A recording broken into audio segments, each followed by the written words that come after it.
Hi, I'm Nicholeen Peck, and I teach all about parenting, good communication, and improving family relationships all over the world through the lens of self-government. And in this video, I'm going to be talking about dealing with feisty, defiant 4-year-olds.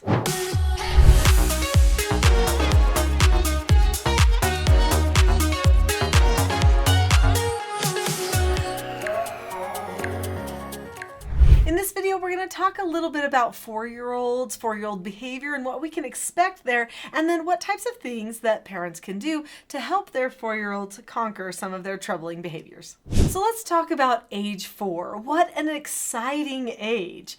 So it's also a really frustrating age. It's exciting for parents because for those 4-year-olds, they're starting to learn so many things, the letters, the colors, the numbers. They're hooking pieces together. They've got all of these synapses that have been formed in the brain and hooking different sections of the brain together. It's super exciting to watch a child go from the toddler age into now this childhood age, right? Which happens around age 3 and 4. So 4-year-olds have a lot of energy. They're hooking together lots of pieces. And for the 4-year-old, they're looking at their world and their life, and they're starting to feel smart. They're starting to feel like they know all kinds of things. And with this increase in intelligence and putting pieces together, also we get a little bit of defiance that comes in. We get that independent spirit that rears its head, and they start testing boundaries, seeing how much control they have, what type of manipulations that they can do that don't get them in trouble necessarily. So they start testing the boundaries. Now, boundaries can be tested at almost any age, but 4 years old is a really common age for testing out the boundaries.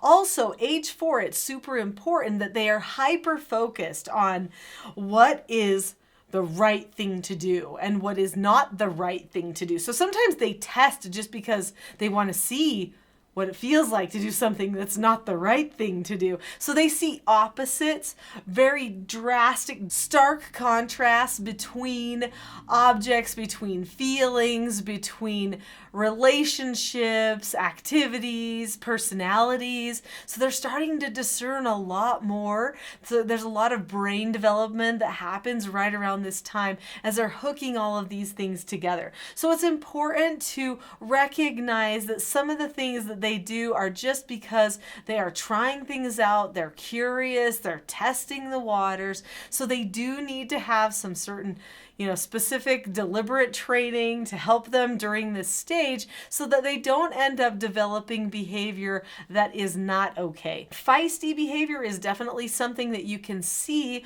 with a 4-year-old, but lots of times that feisty behavior is actually something that they have learned environmentally. Now, not always.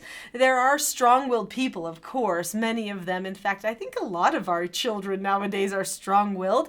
They definitely have that freedom spirit, and they're trying to pursue all of the ideas that they have with great energy and vigor.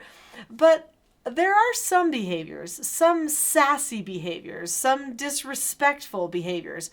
Lots of those behaviors are actually learned, and maybe the people teaching them weren't actually realizing that there were young eyes that were taking note and feeling like those behaviors might be things that they want to try out as well.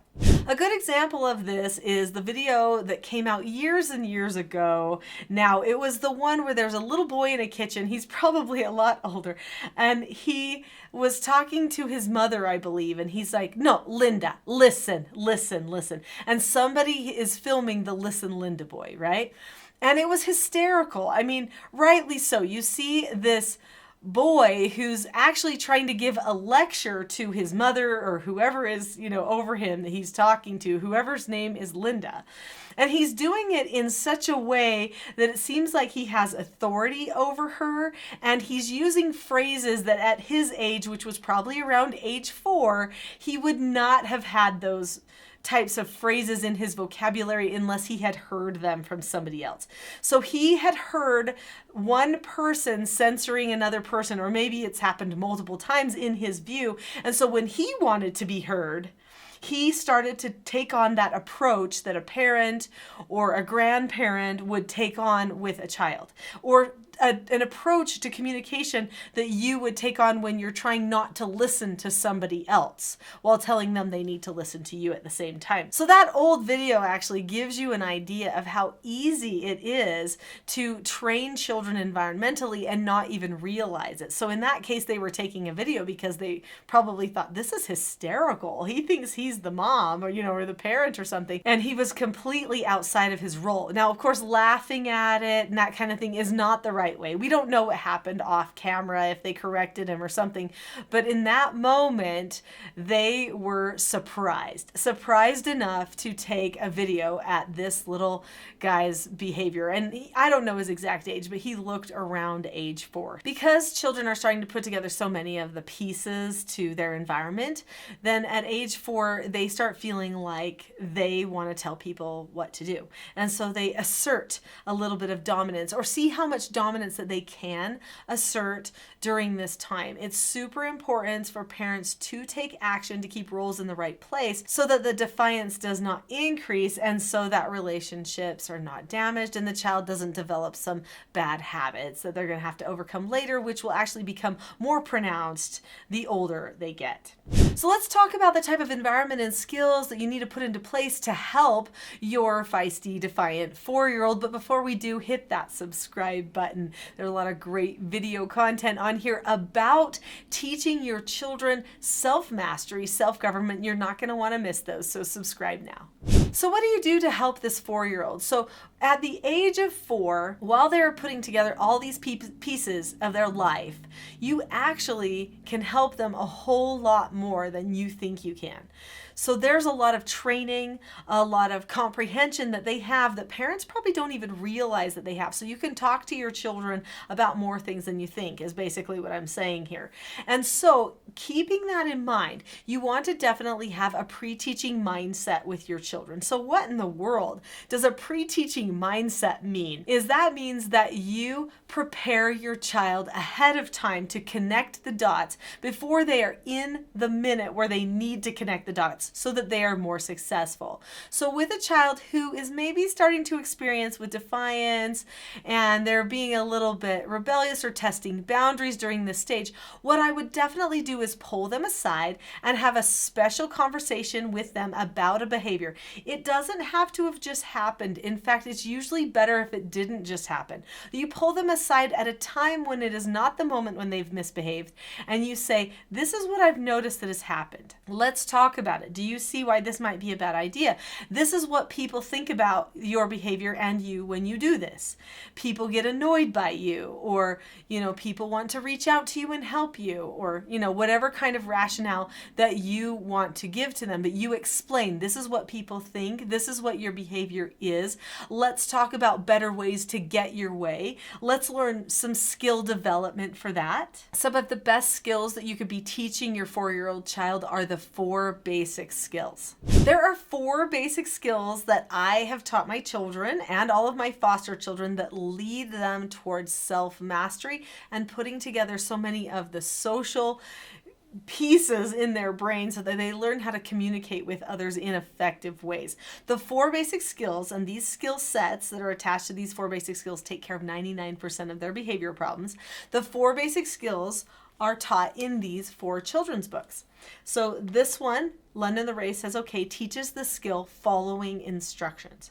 To follow an instruction, you look at the person, keep a calm face, voice, and body, say okay or ask to disagree appropriately, do the task immediately, and then check back. This book, Porter Earns a Quarter, teaches the skill accepting no answers and criticism. There are 4 steps to that skill. This book, Big Win for Quinn, teaches the skill accepting consequences. There's 6 steps to that skill.